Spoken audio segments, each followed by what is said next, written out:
Yeah, I'm landing from the plot new. We've got a tour coming up next year. Believe it's in January of next year. And yeah, playing some pretty cool big venues. It should be fun. Fantastic. Landon, thanks for joining us today, bro. Absolutely. No problem. So, as you say, the plot in you returned to Australia in January 2026 for a run of shows starting January the 21st in Fremantle. Then you moved through Adelaide, Chelsea Heights, Melbourne, and Sydney, and finished in Brisbane on the 30th of January. Like, normally at this stage, I'd be asking bands if they were packed and ready to go, but I'm guessing you probably wouldn't be. Nope, nope, not yet. Just mentally packing up for it, you know? You guys must have a pretty busy schedule, mate, if you haven't to announce shows that far in advance. Yeah, our honestly, we're pretty booked into 2026 at this point, which is honestly kind of nice because usually, I mean, in past years we've kind of just like found out about tours like a couple months beforehand. So it's kind of nice to know your exact schedule for like almost 2 years in advance. You can kind of like plan your actual life around that. So I Yes. definitely prefer it that way for sure. Yeah. Your last headline tour here in 2023 was completely sold out, bro. So there's got to be a Mhm. love for you guys over here. Yeah, honestly, I think it's collectively all of our favorite market to play. It's even from back when we were like way smaller coming over. It was always just kind of like an amazing experience. People seem to like really appreciate heavy music in a different way over there. So yeah, it's always a privilege, always an absolute blast coming over there. So we're very excited. Nice. And as we say, you're out here last in 2023. So what's changed with the band in those couple of years since you were here last?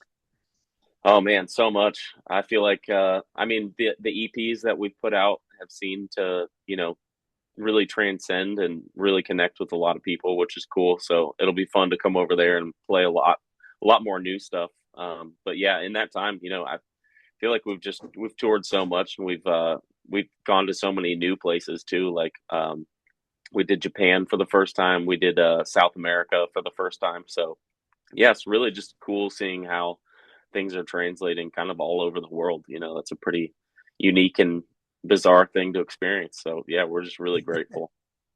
No, Yeah. last time we were here, bro, one media outlet praised the shows as the best metalcore show of the year. And that was a pretty common Oh, conception, bro. Like a lot of people raved about your show. So what is it about that makes the Plot in You live so special?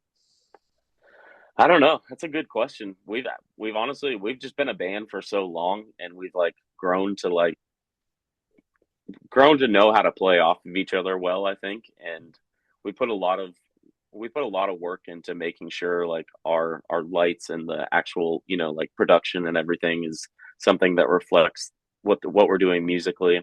And yeah, I feel like we've been doing it so long that it's kind of become just like second nature, you know what I mean? Like we're on tour almost half the year, so we have a lot of time to just kind of practice and get tighter. So yeah, learn to work together. So yeah. Nice. You say, bro, like, Yeah. you guys have toured all over the world to a heap of different countries. So do you tailor set list to certain countries, like research what songs are more popular there and tailor it to that, or do you have a sort of more generic one that goes all around?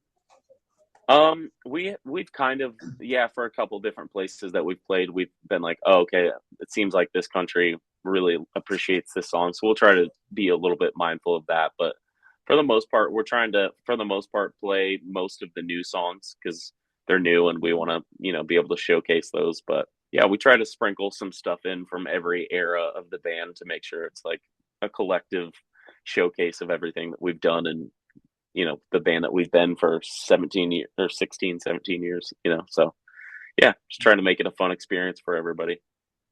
Nice. And you're bringing out Fit for a King and Boundaries with you, mate. So why choose Yeah. those two bands as touring partners?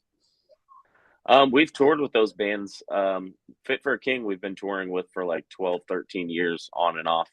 So we've just been really close with them for a really long time. And Boundaries is a band we just toured with for the first time just a month ago, and we just clicked with them really fast. And they're just such a fun, cool band to be around. And honestly, their music is just fresh and like innovative. We wanted to bring them out because we know we're gonna have a good time with them. It's more than anything, it's we just want to hang out with our friends, you know. You've Yeah. forgotten the locals either, mate. You've got like Banks Arcade joining the tour once you get here. So credit to you Yeah, guys for giving an Aussie band a chance as well, mate. It's good to see. absolutely. Yeah, I love Banks Arcade. They are so cool. We got to bring them out on a US tour like 2 or 3 years ago, and they just honestly they blew me away. I thought that their music was just so powerful and unique. Yeah, so I've been a fan ever since. I'll want to bring them on every tour I possibly can.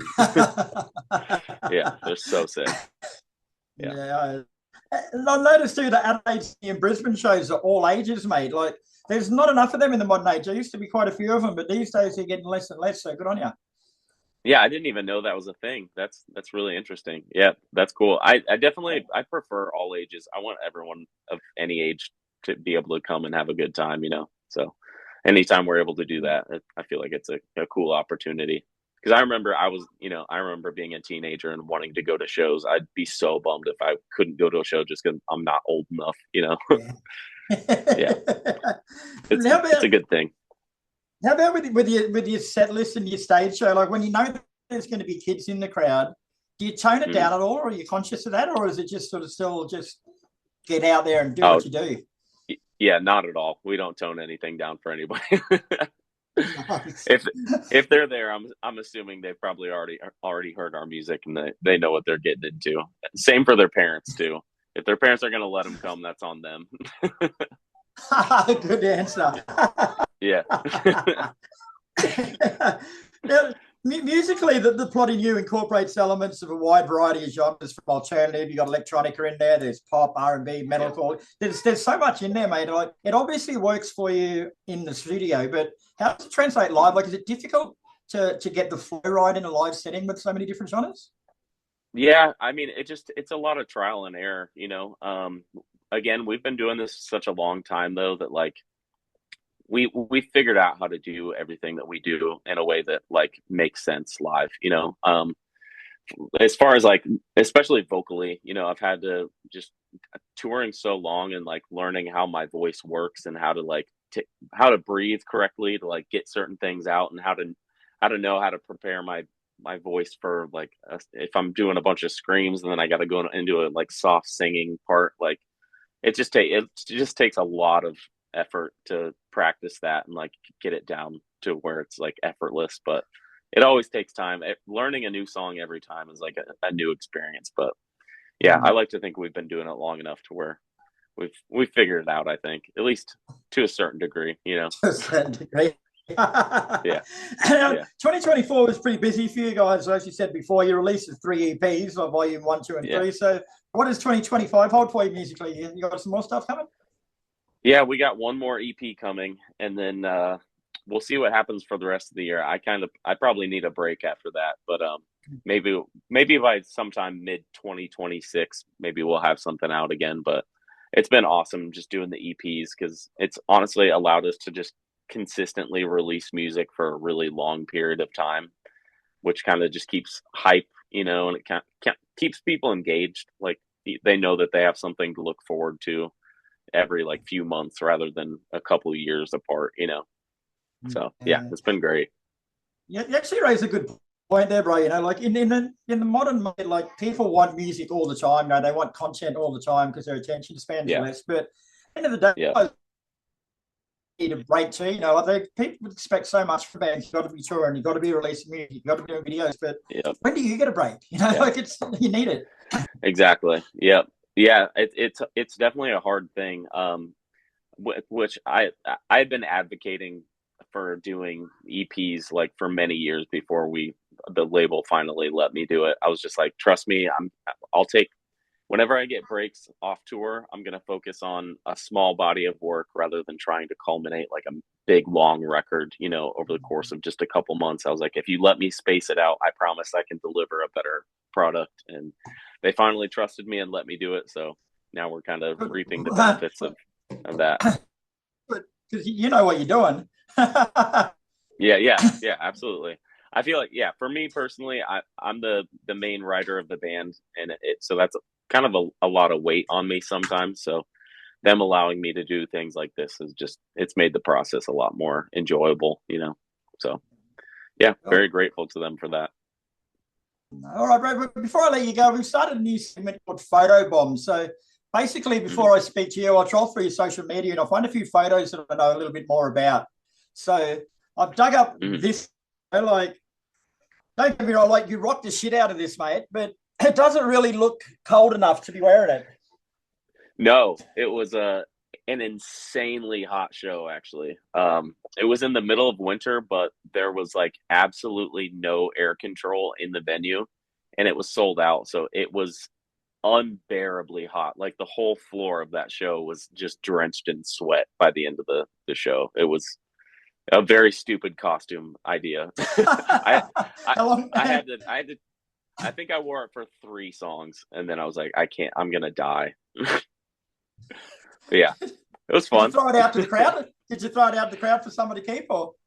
No, it was my friend's girlfriend, so I sadly had to give it back to her. But yeah, she was gracious enough to let me borrow it.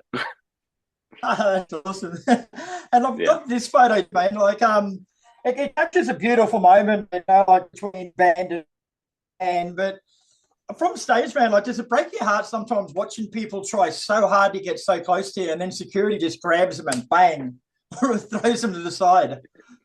Yeah, I think what's even more of a bummer is sometimes security doesn't make any effort to grab them at all, and they just fall flat on the ground. I Oh think that no! bums me out more than anything. Yeah, that's happened quite a few times, but I do feel like since there's been some lawsuits, they've been a little bit better about catching people. So it's been at least a little bit less of an issue. So yeah, And thank as God you go for looking, that. like, you'd see all their faces, and like you'd see these people coming over in swarms. Like, is it the same Yeah. people go out and they line up and they push their way back to the front and come up again, or is it a completely different wave of people coming at you? Um, I honestly don't know. I'm like, whenever I'm performing, I have my eyes shut probably like 60 to 70% of the time, and I've got like blinding lights coming in my face also. So yeah, I don't get to observe as much as I'd like to. So I'm sure next time you yeah, go to fist pump someone, you get their fist, not their face. Then. yeah, exactly. That's bound to happen at some point for sure. Hopefully not. All right, Landon. Well, thanks very much for your time, bro. The plot in you are in Australia from next January with Fit for King, Boundaries, and Banks Arcade. I know it's a long way off, but these guys have sold out every show since they were here last, and it'll probably happen again. So get your tickets early. Yep, it should be a good time. Definitely come out.